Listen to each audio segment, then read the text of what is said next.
வணக்கம் குழந்தைகளா. இன்றைக்கு நம்ம பார்க்க போறது 5ஆம் வகுப்பு சமூக அறிவியல் பாடத்துல 141வது பக்கத்திலிருந்து 144வது பக்கம் வரை உள்ள நமது பூமி அப்படிங்கிற பாடத்தலைப்பை பற்றி நம்ம பார்க்க போறோம். இன்றைக்கு நம்ம எந்த பாடம் பார்க்க போறோம்? நமது பூமி அப்படிங்கிற ஒரு பாடத்தலைப்பை பற்றிய விளக்கத்தை உங்களுக்கு நான் கற்றுக் கொடுக்க போறேன். சரி, இப்போ இந்த பாடத்தை நீங்க கற்றுக்கொள்வதனுடைய நோக்கம் என்ன அப்படின்னா, ஒரு 3 முக்கியமான நோக்கங்கள் இருக்குது. அதாவது ஒரு செய்தியை நாம தெரிஞ்சுக்கணும் அப்படின்னு சொன்னா அந்த செய்திக்கு முக்கியமான நோக்கங்கள் கண்டிப்பா இருக்கணும். அது மாதிரி நமது பூமி அப்படிங்கிற இந்த பாடத்தை நீங்க கற்றுக்கொள்வதன் மூலமா ஒரு 3 முக்கியமான நோக்கங்களை உங்களுக்கு நான் சொல்ல போறேன். அதுல முதலாவதாக பேரண்டம் அப்படின்னா என்னன்னு நீங்க தெரிஞ்சுக்க போறீங்க. நல்லா கவனிங்க. முதலாவது நோக்கம் என்ன? பேரண்டம் அப்படின்னா என்னன்னு நீங்க தெரிஞ்சுக்க போறீங்க. இரண்டாவதா பூமியை பற்றி நீங்க தெளிவா புரிந்து கொள்ள போறீங்க. இரண்டாவது நோக்கம் என்ன? பூமியை பற்றி நீங்க தெளிவா புரிந்து கொள்ள போறீங்க. மூன்றாவதா சூரிய குடும்பம் அப்படின்னா என்ன அப்படின்னு நீங்க தெளிவாக அறிந்து கொள்ள போறீங்க. என்ன குழந்தைகளா, ஒரு செய்தியை நம்ம தெரிஞ்சுக்கணும்னா அதுக்கு முக்கியமான நோக்கங்கள் இருக்கணும். அந்த 3 நோக்கங்கள் தான் இப்ப நான் உங்களுக்கு சொன்னது. எங்க சொல்லுங்க பார்க்கலாம். நம்ம பூமியை பற்றி தெரிஞ்சுக்கிறதுக்கு நீங்க நான் சொன்ன முக்கியமான 3 நோக்கங்களை வரிசையா சொல்லுங்க பார்க்கலாம். பேரண்டம்னா என்னன்னு தெரிஞ்சுக்க போறீங்க. சூரிய குடும்பம் அப்படின்னா என்னன்னு தெரிஞ்சுக்க போறீங்க. பூமியை பற்றி தெளிவாக தெரிஞ்சுக்க போறீங்க. சரி குழந்தைகளா, இப்போ நம்ம இந்த பாடத்துக்கு போறதுக்கு முன்னாடி உங்களுக்கு நான் சில புதிர்களை சொல்ல போறேன். எல்லாரும் கவனமா அந்த புதிர்களை கேட்க போறீங்க. சரியா? சரி, இப்போ நான் முதலாவதாக உங்களுக்கு ஒரு புதிர் சொல்ல போறேன். திரி இல்லாத விளக்கு உலகமெல்லாம் தெரியும். அது என்ன? சொல்லுங்க பார்க்கலாம். விளக்கு திரி இல்லாம எரியுமா குழந்தைகளா? நான் சொல்ற விளக்குக்கு திரியே கிடையாது. ஆனா இந்த உலகமெல்லாம் வெளிச்சம் தரும். அது என்ன? சரியான விடை. செல்வம் சொன்ன விடை சரியான விடை. சூரியன். திரி இல்லாத விளக்கு உலகமெல்லாம் தெரியும். அது என்ன? சூரியன். சரி குழந்தைகளா, அடுத்து ஒரு விடுகதைக்கு போலாமா? அல்லவும் முடியாது, கில்லவும் முடியாது. அது என்ன? அது இல்லாம நம்ம யாராலையும் உயிரோட இருக்கவே முடியாது, நம்ம சுவாசிக்க முடியாது. உங்களுக்கெல்லாம் இப்ப நான் ஒரு சின்ன ஐடியா கொடுத்துட்டேன். எங்க சொல்லுங்க பார்க்கலாம். அல்லவும் முடியாது, கில்லவும் முடியாது. அது என்ன? சரியான விடை. ராணி சொன்ன விடை சரியான விடை. காற்று. சரி, இப்போ இறுதியா இன்னொரு புதிருக்கு போயிடலாமா? கண்ணில் தென்படுவான், கையில் பிடிபட மாட்டான். அவன் யார்? சொல்லுங்க பார்க்கலாம். நம்ம பார்க்கும்போது கண்ணுல தெரியும், ஆனா அதை போய் பிடிக்கலான்னு போனா நம்மளால பிடிக்க முடியாது. அது யாரு? சொல்லுங்க. அவன் யார்? என்ன குழந்தைகளா, ஒருத்தருமே சொல்லல? தெரியலையா? கண்ணில் தென்படுவான், கையில் பிடிபட மாட்டான். அவன் யார்? புகை. சரி குழந்தைகளா, எல்லாரும் மகிழ்ச்சியா இருக்கீங்க. உங்களுக்கு புதிர் போட்டாலே நீங்க எப்பவுமே வகுப்பறையில ஒரே ஆனந்தமா தான் இருப்பீங்க. சரி, இப்போ நம்ம பாடத்துக்கு போலாமா? சரி, இப்போ நமக்கு இருக்கிற இந்த நமது பூமி அப்படிங்கிற இந்த பாடத்தை ஒரு தந்தையும் மகனும் ஒருத்தருக்கு ஒருத்தர் உரையாடல் மூலமா பேசிக்கிற மாதிரி நமக்கு இந்த பாடத்தை கொடுத்திருக்காங்க. சரியா? சரி, நான் இந்த பாடத்தை உங்களுக்கு மகிழ்ச்சியா இருக்கணும், சந்தோஷமா இருக்கணும் அப்படிங்கிறதுக்காக ஒரு அழகான எளிமையான ஒரு சின்ன பொம்மலாட்டம் மூலமா கத்துக் கொடுக்க போறேன். எல்லாம் தயாரா இருக்கீங்களா? பொம்மலாட்டத்துக்கு போலாமா? சரி குழந்தைகளா, இப்ப எல்லாரும் அப்படியே கவனமா பாருங்க. என் பெயர் ராமன். எனக்கு இமயன் என்று ஒரு மகன் இருக்கிறான். அவன் 5ஆம் வகுப்பு படித்துக் கொண்டிருக்கிறான். நான் தான் இமயன். என்னுடைய அப்பா ஒரு முன்னணி வங்கி ஒன்றில் ஊழியராக பணிபுரிகிறார்.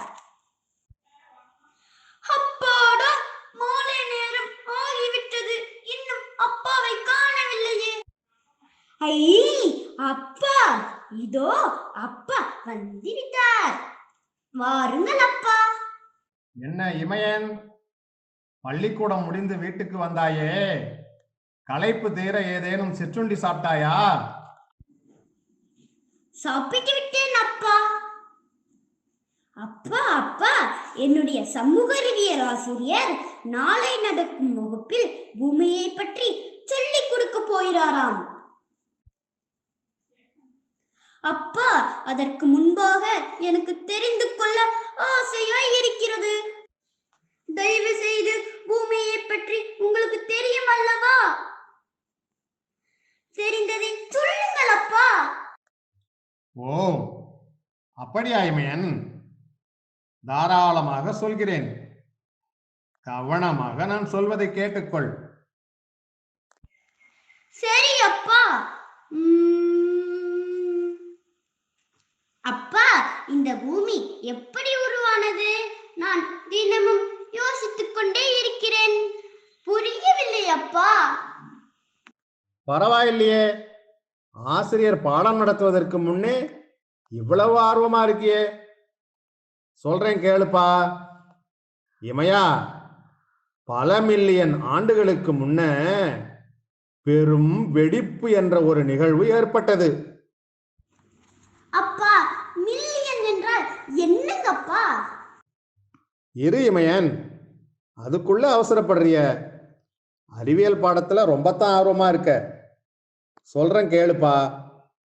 கணக்கு பாடத்தில் இந்திய எண் முறைப்படி 1, 10, 100, 1000, 10,000, லட்சம், 10 லட்சம் இப்படி சொல்றோம் இல்லையா? இதுல 10 லட்சம் என்பது 1 மில்லியனை குறிக்கும். இதுபோல பல மில்லியன் ஆண்டுகளுக்கு முன்பு இந்த பெரும் வெடிப்பு நிகழ்ந்தது. இதை நெபுலா வெடிப்பு என்று கூறுவார்கள். புரியுதா? என்ன சொன்ன? நெபுலா வெடிப்பு என்று சொல்வார்கள். அப்படியா? பயமாக இருக்கிறது. இதுல பயப்பட ஒண்ணுமில்லைமையா. முதலா அறிவியல் விஞ்ஞானிகள் தொலைநோக்கி வழியாக விண்வெளியை பார்த்தபோது ஒளியுடன் கூடிய புகை போன்ற அமைப்பைத்தான் அவங்க கண்ணால கண்டாங்க. இவை தூசுக்களாலும் வாயுக்களாலும் உருவான ஒரு ஆச்சரியப்பட வைக்கும் மேகம் போன்று காட்சியளித்தது. அதைத்தான் அறிவியல் அறிஞர்கள் நெபுலா என்று பெயர் வைத்தார்கள். இத எங்களுக்கு ஒரு படக்காட்சி மூலியமா எங்கள் ஆசிரியர் அப்படியே கண்முன்னே கொண்டு வந்து விளக்கமா சொல்லி கொடுத்தாங்க. அதை எப்படின்னு உங்க ஆசிரியர் படம் மூலியமா விளக்குவாங்க. அதை பார்த்து நீயும் தெரிஞ்சுக்கலாம். சரியா? என்ன இப்ப புரிஞ்சுதா? இந்த நெபுலாங்கிற பெரும் வெடிப்பு காரணமாக தான் எண்ண முடியாத விண்மீன்களும் வான்பொருள்களும் தோன்றின. இதைத்தான் பேரண்டம் என்று கூறுவார்கள். என்னன்னு சொன்ன? பேரண்டம் என்று கூறுவார்கள். இந்த சிதைவினாலும் ஈர்ப்பு விசையினாலும் நெபுலாவில் உள்ள துகள்கள் சூரியனை மையமாக வைத்து சுற்ற ஆரம்பித்தன. இப்படி சுற்றிக்கொண்டே இருந்த துகள்கள் தான் பின்னாளில் கோள்களாக மாறியது. அதுல ஒண்ணுதான் நம்முடைய புவிக்கோளாக தோன்றியது. இன்னொரு விஷயம் சொல்றேன்பா. இதுல பூமி மட்டும் இல்லை, பூமியோட சேர்த்து சூரிய குடும்பத்தில் 8 கோள்கள் உள்ளன. அதை ஒவ்வொன்னா சொல்றேன், கவனமா கேளு. இமயன், இந்த 8 கோள்கள் என்னென்ன தெரியுமா? புதன், வெள்ளி, பூமி, செவ்வாய், வியாழன், சனி, யுரேனஸ், நெப்டியூன். சரியா? ஓ, அப்பா, இவ்வளவு விஷயம் இருக்கிறதா? கேட்க கேட்க ஆசையாய் இருக்கிறது. பேரண்டம் என்றால் என்னப்பா? ஓ, அதுவாய்மையன், பேரண்டத்தை பிரபஞ்சம் என்று சொல்லுவார்கள். என்ன சொன்ன? பிரபஞ்சம் என்று சொல்லுவார்கள். இதோ இங்க பாரு, இந்த பேரண்டத்துல என்னென்ன இருக்குன்னு தெரியுமா? விண்மீன் திரள் மண்டலங்கள், விண்மீன் கோள்கள், குறுங்கோள்கள், கோள்கள், வால் நட்சத்திரங்கள், விண்கற்கள், எரிகற்கள் மற்றும் துணைக்கோள்கள்.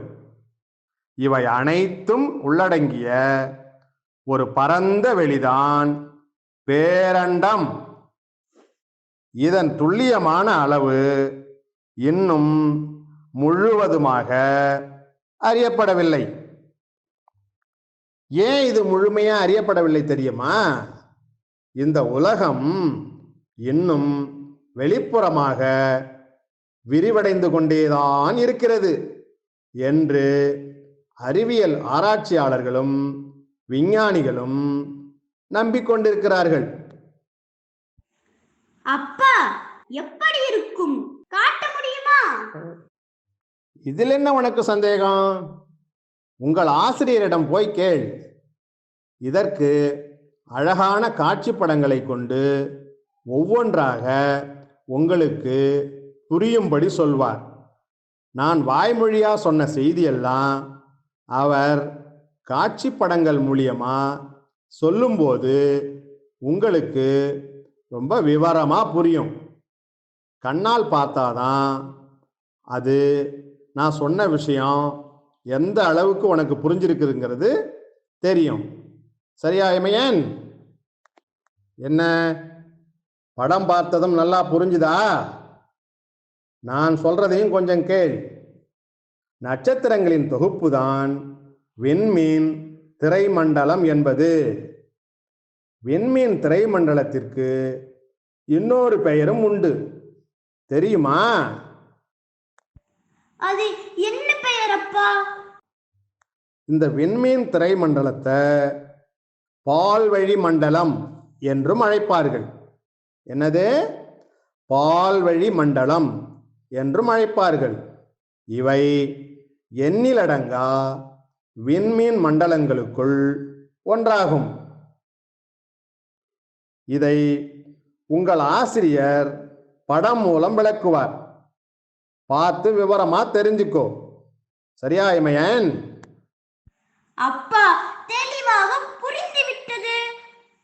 சரி அப்பா, சூரிய குடும்பம் என்றால் என்னங்கப்பா? ஆச்சரியமாக இருக்கிறதே அப்பா. நமது சூரிய குடும்பத்தை பற்றி சொல்லுங்களேன். அப்படி கேளு. அடுத்து நீ இந்த கேள்வியை தான் கேட்பன்னு எனக்கு தெரியும். பரவாயில்லையே, அறிவியல்னாலே ஏன், எதற்கு, எப்படி இப்படிலாம் வினா எழுப்பணும்னு சொல்லுவாங்க. அதை கரெக்டாக செய்கிறிய. நல்லா கேட்ட. சூரிய குடும்பம் அப்படின்னா என்னன்னு கேட்குற, அதானே? இப்போ நம்ம வீட்டில் குடும்பம்னு ஒன்று இருக்கு. அதற்கு தலைவர் அப்பா. அந்த அப்பாவை மையமாக வைத்து தான் அம்மா, அண்ணன், தம்பி, அக்கா, தங்கை இவர்கள் எல்லாம் வாழ்ந்து வருவார்கள். இதை நாம் குடும்பம்னு சொல்ற மாதிரி சூரியனை மையமா வைத்து 8 கோள்கள், நான் முன்னையே சொன்னேன் இல்லையா, அந்த 8 கோள்கள் சுத்தி வருது இல்லையா, அதனால தான் அதை சூரிய குடும்பம்னு சொல்றோம். என்னென்ன கோள்கள்? புதன், வெள்ளி, பூமி, செவ்வாய், வியாழன், சனி, யுரேனஸ், நெப்டியூன். சரியா? இதுதான் சூரிய குடும்பம். பூமி தன் அச்சில் தன்னைத்தானே சுழன்று கொண்டு சூரியனையும் சுற்றி வருகிறது என்று கூறுகிறார்களே, அது உண்மையா? நல்லா கேட்டப்பா இமயன். ஆமா, சூரிய குடும்பத்துல பூமி மூன்றாவதா உள்ள 5வது கோள். ஆமா, பூமிக்கு 2 சுழற்சிகள் உண்டு. அது என்ன தெரியுமா? பூமி தன்னைத்தானே சுற்றி வர்றது ஒரு சுழற்சி என்னும், சூரியனை சுற்றி வர்றது இன்னொரு சுழற்சி என்னும் சொல்லுவாங்க. இதைதான் 2 விதமான இயக்கங்கள் அப்படின்னு சொல்லுவாங்க. சரியா? இப்ப நான் சொன்ன செய்தியெல்லாம் உங்கள் ஆசிரியர் காட்சி படம் மூலியமா உங்களுக்கு திரையில போட்டு காட்டுவாங்க. அதுல ஒவ்வொரு கோளையும் நீ அடையாளம் கண்டு கொள்ளலாம். எந்தெந்த கோள் எப்படி இருக்குன்னு தெரிஞ்சுக்கலாம். நான் வாய்மொழியா சொன்ன அறிவியல் செய்திகளை எல்லாம் காட்சி மூலியமா நீ பார்க்கும் பொழுது நான் சொன்ன செய்தியும் படத்தில் இருப்பதும் உனக்கு நன்றாகவே விளங்கும். ரொம்ப மகிழ்ச்சிப்பா. இமயன் 5ஆம் வகுப்பு படிக்கும்போதே அறிவியலில் இவ்வளவு ஆர்வமா இருக்கிறது எனக்கு ரொம்ப சந்தோஷம்ப்பா. நன்றிப்பா. இப்போ நீங்க பார்க்கக்கூடிய இந்த படத்தை நல்லா உற்று நோக்கி பாருங்க. இதுதான் நெபுலா பெரும்பெடிப்புன்னு சொல்றது. நல்லா கவனமா பாருங்க. இந்த படத்தை நல்லா பார்த்துட்டீங்களா? இந்த படத்துல நீங்க என்ன பார்க்க போறீங்க? ஒளியுடன் கூடிய புகை போன்ற அமைப்பு. இதுல தூசுக்கள், வாயுக்கள் போன்ற உருவான ஒரு மேகம் போன்ற ஒரு காட்சி தெரியுதான்னு பாருங்க. அந்த அம்புக்குறி போட்டிருக்கேன் இல்லையா? அந்த அம்புக்குறி காட்டக்கூடிய அந்த இடங்கள் எல்லாம் தூசுக்கள். அதுக்கப்புறம் அதை சுற்றி அப்படியே நிறைய வாயுக்கள், இதெல்லாம் சேர்ந்து ஒரு மேகம் போல ஒரு உருவான ஒரு தோற்றம் தான் இந்த நெபுலா பெரும்பெடிப்பு அப்படின்னு சொல்றது. குழந்தைகளா, இப்ப நம்ம பார்க்க போறது பேரண்டம் அப்படின்னா என்ன, அதனுடைய பட விளக்க காட்சிகளை பற்றி நான் உங்களுக்கு காட்ட போறேன். நல்லா கவனமா பாருங்க. சரி, முதல் படத்துல நீங்க பார்க்கக்கூடியது விண்மீன் திரள் மண்டலங்கள் அப்படின்னு சொல்லக்கூடிய இந்த படக்காட்சியை தான் நான் இப்ப உங்களுக்கு காட்ட போறேன். நல்லா பாருங்க. விண்மீன்கள்னா உங்களுக்கு தெரியும் இல்லையா? விண்மீன்களை நீங்க எங்க பாப்பீங்க, எங்க பார்த்துருக்கிறீங்க? விண்மீன்கள் எப்ப வரும்? இரவு நேரங்கள்ல வரும். ஏன் பகல்ல வராதா அப்படின்னு உங்களுக்கு சந்தேகம் வந்திருக்கும். பகல்லையும் விண்மீன்கள் வானத்துல இருக்கும். ஆனா சூரியனுடைய ஒளியானது அதிகமான வெளிச்சத்தை கொடுக்கக்கூடியதுனால அந்த விண்மீன்களுடைய வெளிச்சம் நமக்கு தெரியறது இல்லை. அதனால இரவுலையும் இருக்கும், பகல்லையும் விண்மீன்கள் வரும். சரியா? சரி, இரண்டாவதாக விண்மீன்கள்.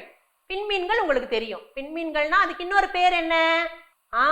சரியான விடை, நட்சத்திரங்கள். அதான விண்மீன்கள். அதான் இரண்டாவது படத்துல நீங்க பார்க்கக்கூடியது விண்மீன்கள்.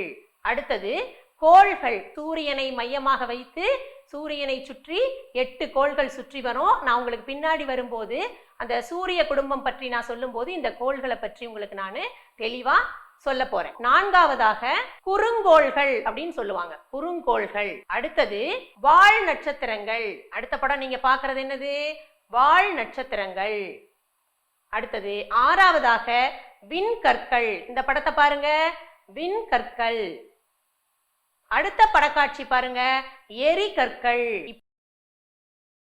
இப்போ இந்த 7 சொற்கள் நீங்க பாத்தீங்க இல்லையா? இந்த 7 தலைப்புகளையும் உள்ளடக்கியது தான் நம்முடைய பேரண்டம். இந்த பேரண்டம் அப்படின்னு சொல்றது விண்மீன் திரள் மண்டலங்கள், விண்மீன் கோள்கள், குறுங்கோள்கள், கோள்கள், வால் நட்சத்திரங்கள், விண்கற்கள், எரிகற்கள், இவையெல்லாம் உள்ளடக்கிய ஒரு பிரபஞ்சம் தான் நம்ம பேரண்டம் சொல்லுவோம். அது என்ன டீச்சர் பிரபஞ்சம்னு சொல்றீங்க அப்படின்னா, பிரபஞ்சம் என்பது அதுவும் பேரண்டம் தான். பேரண்டத்துக்கு இன்னொரு பெயர், மறுபெயர் பிரபஞ்சம். ஆக நாம் வாழக்கூடிய இந்த பிரபஞ்சத்துல, இந்த பேரண்டத்துல இவையெல்லாம் உள்ளடக்கியது தான் நம்ம என்ன சொல்லுவோம்? பிரபஞ்சம்னு சொல்லுவோம். அடுத்ததா நீங்க பார்க்கக்கூடியது பால்வழி மண்டலம். அதாவது விண்மீன் மண்டலத்துக்கு இன்னொரு பெயர் பால்வழி மண்டலம் சொல்லுவோம். பால்வெளி மண்டலம் அப்படின்னு சொன்னாலும் அதுவும் மேல நம்ம ஆகாயத்தில் இருக்கக்கூடிய இந்த விண்மீன் மண்டலத்துக்கு மறுபெயர் தான் வந்து பால்வெளி மண்டலம். இந்த படக்காட்சியை பாருங்க. இதை நீங்க வந்து விரிவா தெரிஞ்சுக்கணும் அப்படிங்கிறது இல்ல, இதை உங்களுக்கு ஒரு படக்காட்சியா நான் உங்களுக்கு காட்டுறேன். பார்த்துட்டீங்களா? எவ்வளவு அழகா இருக்குது பாருங்க பார்க்கிறதுக்கு. பொதுவா நம்ம வானத்தை பார்த்து அதில் இருக்கக்கூடிய நட்சத்திரங்கள், மேகங்கள், கருமேகங்கள், வெண்மேகங்கள், நீல நிற நீல நிற மேக கூட்டங்கள், சூரியன், நிலா, பிறை நிலா, இதெல்லாம் நம்ம பார்க்கறதுக்கு ரொம்ப அழகா இருக்கும். ரொம்ப ரசிக்கிறதுக்கு வியக்கத்தக்க அளவுல இருக்கும். நீங்க இரவு நேரங்கள்ல பாருங்க, நீங்க உங்க வீட்டுல வெளியில வாசல்ல உட்காந்து வானத்தை ரசிச்சு பாருங்க, ரொம்ப நமக்கு மகிழ்ச்சியா இருக்கும் குழந்தைகளா. சரி, இப்போ சூரிய குடும்பத்தை பத்தி நான் உங்களுக்கு தெளிவா சொல்லட்டுமா? ரொம்ப ஆர்வமா கேக்குறீங்களே. சரி குழந்தைகளா, சரி இப்போ இந்த சூரிய குடும்பம் அப்படிங்கிற இந்த படக்காட்சியை பாருங்க.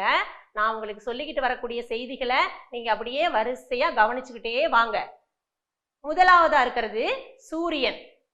சூரியன் உங்களுக்கு நேர்லயே நீங்க தினமும் பார்க்கக்கூடிய ஒரு நிகழ்வு. சூரியன் இல்லைன்னா என்ன ஆயிரும்? இந்த உலகம் இருட்டாயிரும் இல்லைங்களா?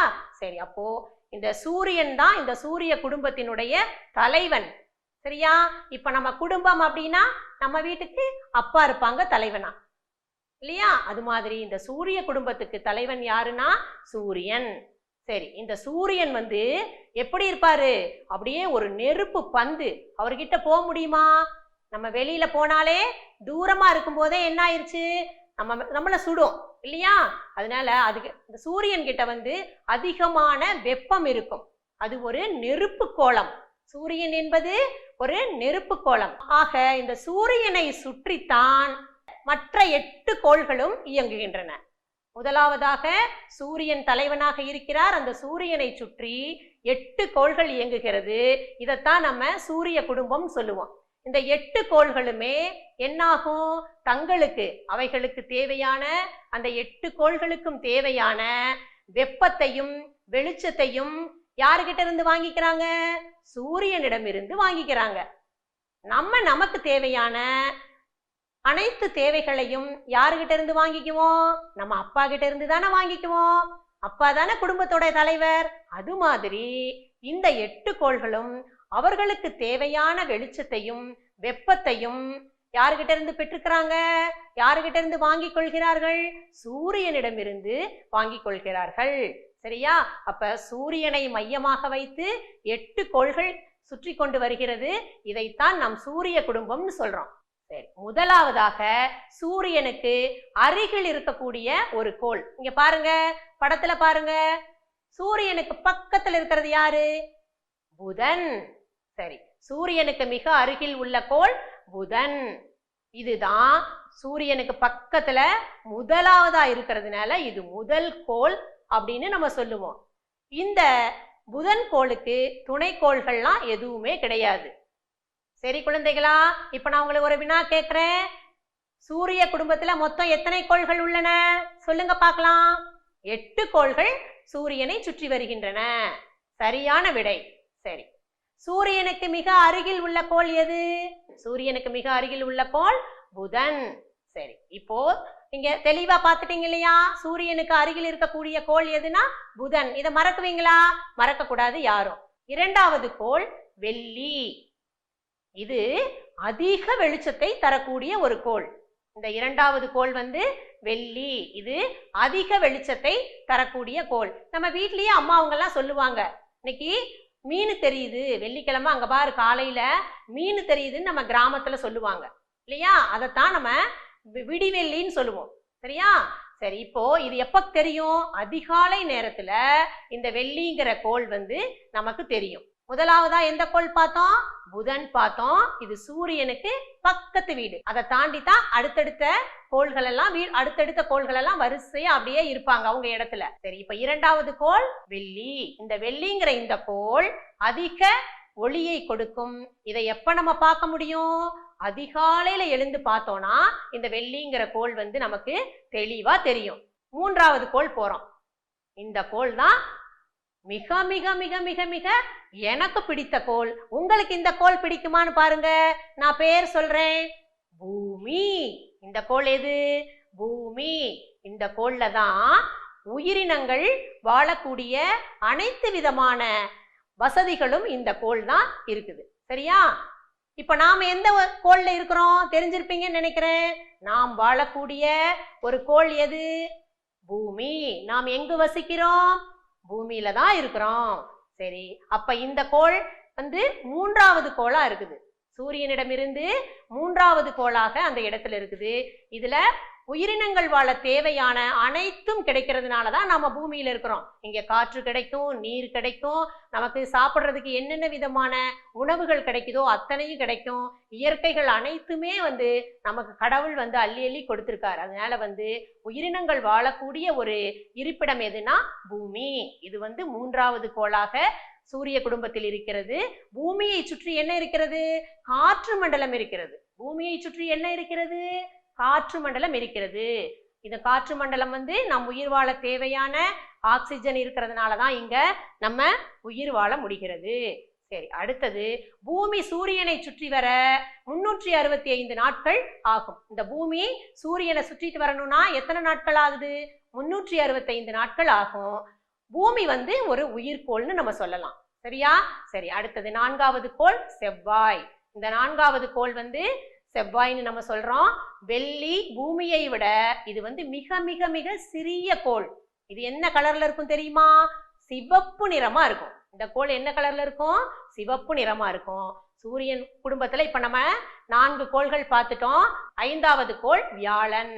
இந்த கோள் வந்து சூரிய குடும்பத்திலேயே மிக மிக மிக பெரிய கோள். இதனை பெரிய வாயு கோள்னு சொல்லுவோம். சூரியனை சுற்ற இது 11 ஆண்டுகளாக தன்னுடைய காலத்தை எடுத்துக்கொள்ளுமா. சூரியனை சுற்ற 11 ஆண்டுகள் ஆகும் இது. அடுத்தது சனி. இது வந்து 6வது கோள். சனிக்கோளை சுற்றி நிறைய வளையங்கள் இருக்கும். வளையங்கள் நிறைய இருக்கக்கூடிய கோள் எதுன்னு கேட்டா நீங்க ஞாபகமா வச்சுக்கணும், சனின்னு சொல்லணும். சரியா? சூரியனை சுற்ற எத்தனை ஆண்டுகள் ஆகும்? 29 ஆண்டுகள் எடுத்துக்கொள்ளுமா. சரியா? சரி, அடுத்தது யுரேனஸ். 7வது கோள் எது? யுரேனஸ். இது வந்து சூரியனை சுற்றி வர 84 வருடங்கள் 84 ஆண்டுகள் எடுத்துக்கொள்ளும். இதை சுற்றி நிறைய வாயுக்கள் இருக்கும், வளையங்கள் இருக்கும். சரி, இப்போ இது ரொம்ப குளுக்குன்னு குளிர்ச்சியா இருக்குமா. அதனால இது ஒரு குளிர்ச்சியான கோள்னு சொல்லுவோம் இந்த யுரேனஸ். சரி, இப்ப இறுதியா நம்ம 8வது கோளுக்கு போலாமா? இந்த 8வது கோள் வந்து நெப்டியூன். இது வந்து மேகங்கள் சூழ்ந்து இருக்கும். இதோடைய கலர் வந்து நீலம் கலந்த பச்சை நிறம். சுற்றி வர வந்து 160 ஆண்டுகள் ஆகும். அடுத்த வகுப்பில் சந்திப்போமா? நன்றி, வணக்கம்.